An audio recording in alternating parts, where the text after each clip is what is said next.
ನಮಸ್ಕಾರ ಸ್ನೇಹಿತರೆ, Kannada jobs corner YouTube ಚಾನೆಲ್ಗೆ ಎಲ್ಲರಿಗೂ ಸ್ವಾಗತ. ಎಸ್ಎಸ್ಸಿಯಲ್ಲಿ ವಿವಿಧ ಹುದ್ದೆಗಳ ನೇಮಕಾತಿಗೆ ಸಂಬಂಧಪಟ್ಟಂತೆ ಆನ್ಲೈನ್ ಮೂಲಕ ಅರ್ಜಿಯನ್ನು ಆಹ್ವಾನಿಸಲಾಗಿರುವಂತದ್ದು. ಇನ್ನು ಯಾವ್ಯಾವ ಹುದ್ದೆಗಳಿವೆ, ಎಷ್ಟೆಷ್ಟು ಹುದ್ದೆಗಳು ಖಾಲಿ ಇರುವಂತದ್ದು, ಏಜ್ ಲಿಮಿಟ್, ಎಜುಕೇಶನಲ್ ಕ್ವಾಲಿಫಿಕೇಶನ್ ಹಾಗೂ ಸೆಲೆಕ್ಷನ್ ಪ್ರೊಸೀಜರ್ ಬಗ್ಗೆ ಈ ಒಂದು ವಿಡಿಯೋದಲ್ಲಿ ಮುಂದೆ ನೋಡ್ತಾ ಹೋಗೋಣ. ನಮ್ಮ ಚಾನೆಲ್ ಅನ್ನ ಯಾರಾದ್ರೂ ಹೊಸದಾಗಿ ನೋಡ್ತಾ ಇದ್ರೆ ಸಬ್ಸ್ಕ್ರೈಬ್ ಮಾಡಿ ಹಾಗೂ ಪಕ್ಕದಲ್ಲೇ ಇರುವಂತಹ ಬೆಲ್ ಬಟನ್ ಅನ್ನು ಕ್ಲಿಕ್ ಮಾಡಿ. ಎಸ್ಎಸ್ಸಿಯಲ್ಲಿ ಫೇಸ್ 13 ಹುದ್ದೆಗಳ ಒಂದು ನೇಮಕಾತಿಗೆ ಸಂಬಂಧಪಟ್ಟಂತೆ ಅರ್ಜಿಗಳನ್ನು ಆಹ್ವಾನಿಸಲಾಗಿರುವಂತದ್ದು. ಇನ್ನು ಈ ಹುದ್ದೆಗಳಿಗೆ ಅರ್ಜಿ ಸಲ್ಲಿಸಲು ಪ್ರಾರಂಭ ದಿನಾಂಕವನ್ನ ನೋಡೋದಾದ್ರೆ ಜೂನ್ 2ರಿಂದ ಜೂನ್ 23ರವರೆಗೆ ಅಭ್ಯರ್ಥಿಗಳಿಗೆ ಅರ್ಜಿಯನ್ನು ಸಲ್ಲಿಸಲು ಅವಕಾಶವನ್ನ ನೀಡಲಾಗಿರುವಂತದ್ದು. ಇನ್ನು ಅಪ್ಲಿಕೇಶನ್ ಫೀಸ್ ಅನ್ನ ಪೇಮೆಂಟ್ ಮಾಡಲು ಕೊನೆಯ ದಿನಾಂಕವನ್ನ ನೋಡೋದಾದ್ರೆ ಜೂನ್ 24 ಅಭ್ಯರ್ಥಿಗಳಿಗೆ ಅಪ್ಲಿಕೇಶನ್ ಫೀಸ್ ಅನ್ನ ಪೇಮೆಂಟ್ ಮಾಡಲು ಕೊನೆಯ ದಿನಾಂಕವಾಗಿರುವಂತದ್ದು. ಇನ್ನು ಅಭ್ಯರ್ಥಿಗಳಿಗೆ ಕಂಪ್ಯೂಟರ್ ಬೇಸ್ಡ್ ಟೆಸ್ಟ್ ಅನ್ನ ನಡೆಸುವಂತಹ ಟೆಂಟೇಟಿವ್ ಎಕ್ಸಾಮ್ ಡೇಟ್ ಅನ್ನ ನೋಡೋದಾದ್ರೆ ಜುಲೈ 24ರಿಂದ ಆಗಸ್ಟ್ 4ರವರೆಗೆ ಸಿಬಿಟಿ ಎಕ್ಸಾಮ್ ಅನ್ನ ನಡೆಸಲಾಗುವಂತದ್ದು. ಇದು ಟೆಂಟೇಟಿವ್ ಎಕ್ಸಾಮ್ ಡೇಟ್ ಆಗಿರುವಂತದ್ದು. ಇನ್ನು ಏಜ್ ಲಿಮಿಟ್ ಬಗ್ಗೆ ನೋಡ್ತಾ ಹೋಗೋದಾದ್ರೆ ಆಯಾ ಹುದ್ದೆಗಳಿಗೆ ಸಂಬಂಧಪಟ್ಟಂತೆ ಕ್ವಾಲಿಫಿಕೇಶನ್ ವೈಸ್ ಏಜ್ ಲಿಮಿಟ್ ಬಗ್ಗೆ ನೋಟಿಫಿಕೇಶನ್ ನಲ್ಲಿ ಎಲ್ಲಾ ಮಾಹಿತಿಯನ್ನ ಡೀಟೇಲ್ ಆಗಿ ನೀಡಿರುವಂತದ್ದು. ಎಲ್ಲವನ್ನು ಸಹ ಒಂದು ಬಾರಿ ಚೆಕ್ ಮಾಡಿ. ಇನ್ನು ಏಜ್ ರಿಲ್ಯಾಕ್ಸೇಷನ್ ಬಗ್ಗೆ ನೋಡೋದಾದ್ರೆ ಎಸ್ಸಿ ಎಸ್ಟಿ ಕೆಟಗರಿಯ ಅಭ್ಯರ್ಥಿಗಳಿಗೆ 5 ವರ್ಷಗಳವರೆಗೆ ಏಜ್ ರಿಲ್ಯಾಕ್ಸೇಷನ್ ಅನ್ನ ನೀಡಲಾಗಿರುವಂತದ್ದು. ಇನ್ನು ಒಬಿಸಿ ಕೆಟಗರಿಯವರಿಗೆ 3 ವರ್ಷಗಳವರೆಗೆ ಏಜ್ ರಿಲ್ಯಾಕ್ಸೇಷನ್ ಅನ್ನ ನೀಡಲಾಗಿದೆ. ಇನ್ನು ಫಿಸಿಕಲಿ ಹ್ಯಾಂಡಿಕ್ಯಾಪ್ ಇರುವಂತಹ ಅಭ್ಯರ್ಥಿಗಳಿಗೆ 10 ವರ್ಷಗಳವರೆಗೆ ಏಜ್ ರಿಲ್ಯಾಕ್ಸೇಷನ್ ಅನ್ನ ನೀಡಲಾಗಿರುವಂತದ್ದು. ಇನ್ನು ಫಿಸಿಕಲ್ ಹ್ಯಾಂಡಿಕ್ಯಾಪ್ ಅಭ್ಯರ್ಥಿಗಳಲ್ಲಿ ಒಬಿಸಿ ಕೆಟಗರಿಯವರಿಗೆ 13 ಹಾಗೂ ಎಸ್ಸಿ ಎಸ್ಟಿ ಕೆಟಗರಿಯವರಿಗೆ 15 ವರ್ಷಗಳವರೆಗೆ ಏಜ್ ರಿಲ್ಯಾಕ್ಸೇಷನ್ ಅನ್ನ ನೀಡಲಾಗಿರುವಂತದ್ದು. ಇನ್ನು ಎಕ್ಸ್ ಸರ್ವಿಸ್ ಮೆನ್ ಅಭ್ಯರ್ಥಿಗಳಿಗೆ 3 ವರ್ಷಗಳವರೆಗೆ ಏಜ್ ರಿಲ್ಯಾಕ್ಸೇಷನ್ ಅನ್ನ ನೀಡಲಾಗಿದೆ. ಇನ್ನು ಡಿಫೆನ್ಸ್ ಪರ್ಸನ್ ಗಳಿಗೂ ಸಹ ಒಂದು ಏಜ್ ರಿಲ್ಯಾಕ್ಸೇಷನ್ ಅನ್ನ ನೀಡಲಾಗಿದೆ. ಇನ್ನು ಸೆಂಟ್ರಲ್ ಗವರ್ಮೆಂಟ್ ಎಂಪ್ಲಾಯೀಸ್ಗೂ ಸಹ ಗರಿಷ್ಠ 40 ವರ್ಷದವರೆಗೆ ಏಜ್ ರಿಲ್ಯಾಕ್ಸೇಷನ್ ಅನ್ನ ನೀಡಲಾಗಿರುವಂತದ್ದು. ಇನ್ನು ವಿಧವೆ ಆಗಿರುವ ಹಾಗೂ ವಿಚ್ಛೇದಿತೆ ಆಗಿರುವಂತಹ ಮಹಿಳಾ ಅಭ್ಯರ್ಥಿಗಳಿಗೂ ಸಹ ಒಂದು ಏಜ್ ರಿಲ್ಯಾಕ್ಸೇಷನ್ ಅನ್ನ ನೀಡಲಾಗಿದೆ. ಇನ್ನು ಅರ್ಜಿಯನ್ನ ಸಲ್ಲಿಸುವಂತಹ ವಿಧಾನದ ಬಗ್ಗೆ ನೋಡೋದಾದ್ರೆ ಅಭ್ಯರ್ಥಿಗಳು ಆನ್ಲೈನ್ ಮೂಲಕ ಅರ್ಜಿಯನ್ನು ಸಲ್ಲಿಸಬೇಕಾಗಿರುವಂತದ್ದು. ಇನ್ನು ವೆಬ್ಸೈಟ್ ವಿಳಾಸವನ್ನು ಸಹ ನೀಡಲಾಗಿದೆ. ssc.gov.in ಈ ಒಂದು ವೆಬ್ಸೈಟ್ ಮೂಲಕ ಅಭ್ಯರ್ಥಿಗಳು ಆನ್ಲೈನ್ ಮೂಲಕ ಅರ್ಜಿಯನ್ನು ಸಲ್ಲಿಸಬಹುದು. ಇನ್ನು ಅರ್ಜಿಯನ್ನು ಸಲ್ಲಿಸಲು ಕೊನೆಯ ದಿನಾಂಕವನ್ನ ನೋಡೋದಾದ್ರೆ ಜೂನ್ 23ರವರೆಗೆ ಅಭ್ಯರ್ಥಿಗಳಿಗೆ ಅರ್ಜಿಯನ್ನು ಸಲ್ಲಿಸಲು ಅವಕಾಶವನ್ನ ನೀಡಲಾಗಿರುವಂತದ್ದು. ಇನ್ನು ಅರ್ಜಿಯನ್ನು ಸಲ್ಲಿಸುವಂತಹ ವಿಧಾನದ ಬಗ್ಗೆ ನೋಟಿಫಿಕೇಶನ್ ನಲ್ಲಿ ಎಲ್ಲಾ ಮಾಹಿತಿಯನ್ನ ಡೀಟೇಲ್ ಆಗಿ ನೀಡಿರುವಂತದ್ದು. ಎಲ್ಲವನ್ನು ಸಹ ಒಂದು ಬಾರಿ ಚೆಕ್ ಮಾಡಿ. ಇನ್ನು ಅಪ್ಲಿಕೇಶನ್ ಫೀಸ್ ಬಗ್ಗೆ ನೋಡ್ತಾ ಹೋಗೋದಾದ್ರೆ ಅಭ್ಯರ್ಥಿಗಳಿಗೆ 100 ರೂಪಾಯಿ ಅಪ್ಲಿಕೇಶನ್ ಫೀಸ್ ಇರುವಂತದ್ದು. ಇನ್ನು ಅಭ್ಯರ್ಥಿಗಳು ಅಪ್ಲಿಕೇಶನ್ ಫೀಸ್ ಅನ್ನ ಆನ್ಲೈನ್ ಮೂಲಕ ಪೇಮೆಂಟ್ ಮಾಡಬೇಕಾಗಿರುವಂತದ್ದು. ಇನ್ನು debit card, credit card, internet banking, UPI payment ಹೀಗೆ ಅಭ್ಯರ್ಥಿಗಳು ಆನ್ಲೈನ್ ಥ್ರೂ ಅಪ್ಲಿಕೇಶನ್ ಫೀಸ್ ಅನ್ನ ಪೇಮೆಂಟ್ ಮಾಡಬೇಕಾಗಿರುತ್ತದೆ. ಇನ್ನು ಮಹಿಳಾ ಅಭ್ಯರ್ಥಿಗಳು, ಎಸ್ಸಿ ಎಸ್ಟಿ ಕೆಟಗರಿಯ ಅಭ್ಯರ್ಥಿಗಳು, ಫಿಸಿಕಲ್ ಹ್ಯಾಂಡಿಕ್ಯಾಪ್ ಇರುವಂತಹ ಅಭ್ಯರ್ಥಿಗಳು ಮತ್ತು ಎಕ್ಸ್ ಸರ್ವಿಸ್ ಮೆನ್ ಅಭ್ಯರ್ಥಿಗಳಿಗೆ ಯಾವುದೇ ರೀತಿಯಾದಂತಹ ಅಪ್ಲಿಕೇಶನ್ ಫೀಸ್ ಇರೋದಿಲ್ಲ. ಇನ್ನುಳಿದಂತಹ ಎಲ್ಲಾ ಅಭ್ಯರ್ಥಿಗಳಿಗೆ 100 ರೂಪಾಯಿ ಅಪ್ಲಿಕೇಶನ್ ಫೀಸ್ ಇರುವಂತದ್ದು. ಇನ್ನು ಎಕ್ಸಾಮಿನೇಷನ್ ಸೆಂಟರ್ ಬಗ್ಗೆ ನೋಡ್ತಾ ಹೋಗೋದಾದ್ರೆ ಆಯಾ ರಾಜ್ಯಗಳಿಗೆ ಸಂಬಂಧಪಟ್ಟಂತೆ ಎಕ್ಸಾಮಿನೇಷನ್ ಸೆಂಟರ್ ಅನ್ನ ನೀಡಲಾಗಿರುವಂತದ್ದು. ಇನ್ನು ನಮ್ಮ ಕರ್ನಾಟಕದ ಅಭ್ಯರ್ಥಿಗಳಿಗೆ ಎಲ್ಲೆಲ್ಲಿ ಎಕ್ಸಾಮಿನೇಷನ್ ಸೆಂಟರ್ ಅನ್ನ ನೀಡಲಾಗಿದೆ ಅಂತ ನೋಡೋದಾದ್ರೆ ಬೆಂಗಳೂರು, ಬೆಳಗಾವಿ, ಕಲಬುರಗಿ, ಮಂಗಳೂರು, ಮೈಸೂರು, ಶಿವಮೊಗ್ಗ, ಹುಬ್ಬಳ್ಳಿ ಮತ್ತು ಉಡುಪಿಯಲ್ಲಿ ಕರ್ನಾಟಕದ ಅಭ್ಯರ್ಥಿಗಳಿಗೆ ಎಕ್ಸಾಮಿನೇಷನ್ ಸೆಂಟರ್ ಅನ್ನ ನೀಡಲಾಗಿರುವಂತದ್ದು. ಅಭ್ಯರ್ಥಿಗಳು ತಮ್ಮ ಒಂದು ಹತ್ತಿರದ ಎಕ್ಸಾಮಿನೇಷನ್ ಸೆಂಟರ್ಗೆ ಪ್ರಿಫರೆನ್ಸ್ ಅನ್ನ ನೀಡಬಹುದಾಗಿರುವಂತದ್ದು. ಇನ್ನು ಸ್ಕೀಮ್ ಆಫ್ ಎಕ್ಸಾಮಿನೇಷನ್ ಬಗ್ಗೆ ನೋಡ್ತಾ ಹೋಗೋದಾದ್ರೆ ಅಭ್ಯರ್ಥಿಗಳಿಗೆ ಎಕ್ಸಾಮ್ ನಲ್ಲಿ ಎಲ್ಲವೂ ಸಹ ಮಲ್ಟಿಪಲ್ ಚಾಯ್ಸ್ ಕ್ವಶನ್ಸ್ ಗಳು ಇರುವಂತದ್ದು.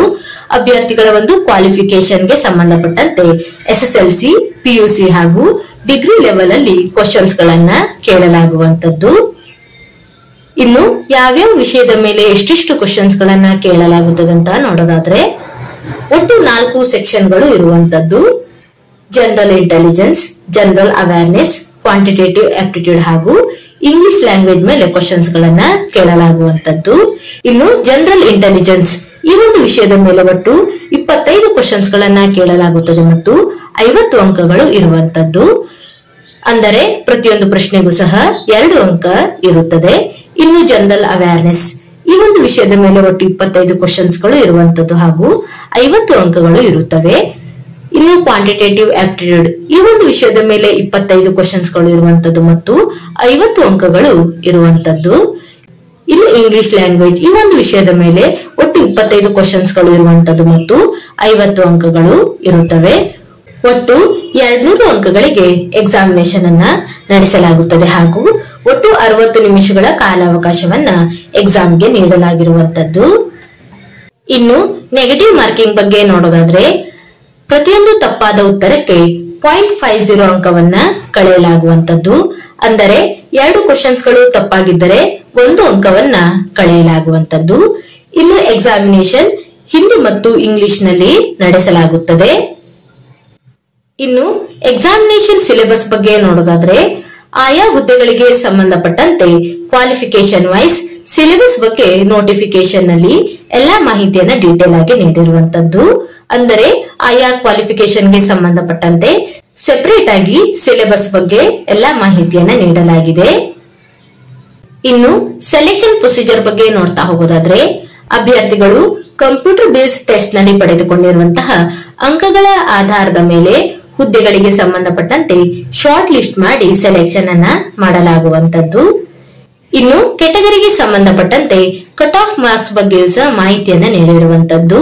ಇನ್ನು ಯುಆರ್ ಕೆಟಗರಿಯ ಅಭ್ಯರ್ಥಿಗಳಿಗೆ 30% ಕಟ್ ಆಫ್ ಮಾರ್ಕ್ಸ್ ಆಗಿರುವಂತದ್ದು.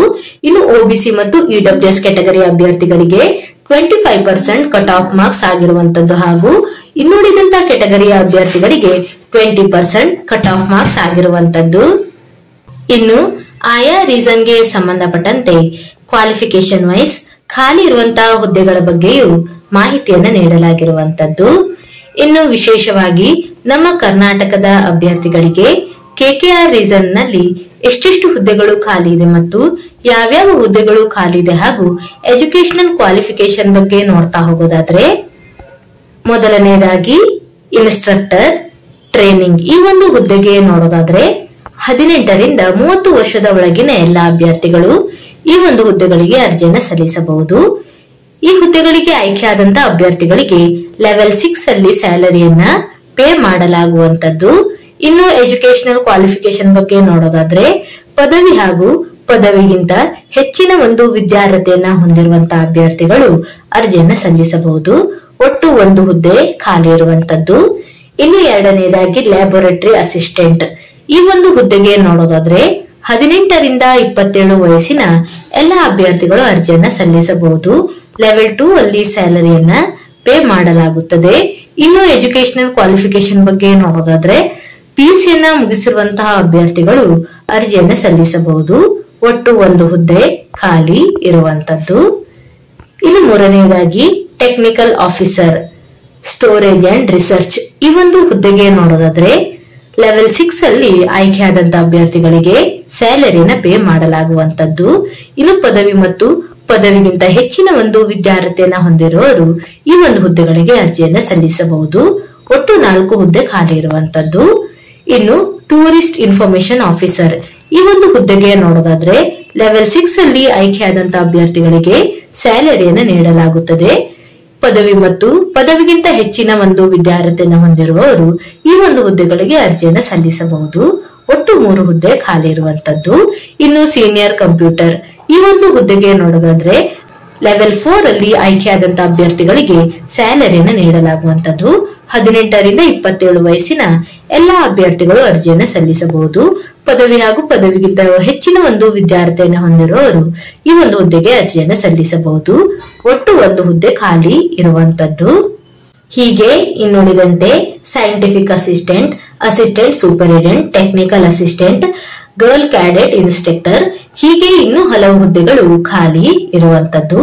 ಈ ಹುದ್ದೆಗಳಿಗೆ ಸಂಬಂಧಪಟ್ಟಂತೆ ಏಜ್ ಲಿಮಿಟ್ ಎಜುಕೇಶನಲ್ ಕ್ವಾಲಿಫಿಕೇಶನ್ ಹಾಗೂ ಖಾಲಿ ಇರುವಂತಹ ಹುದ್ದೆಗಳ ಬಗ್ಗೆ ನೋಟಿಫಿಕೇಶನ್ ನಲ್ಲಿ ಎಲ್ಲಾ ಮಾಹಿತಿಯನ್ನ ಡೀಟೇಲ್ ಆಗಿ ನೀಡಿರುವಂತದ್ದು. ಎಲ್ಲವನ್ನು ಸಹ ಒಂದು ಬಾರಿ ಚೆಕ್ ಮಾಡಿ.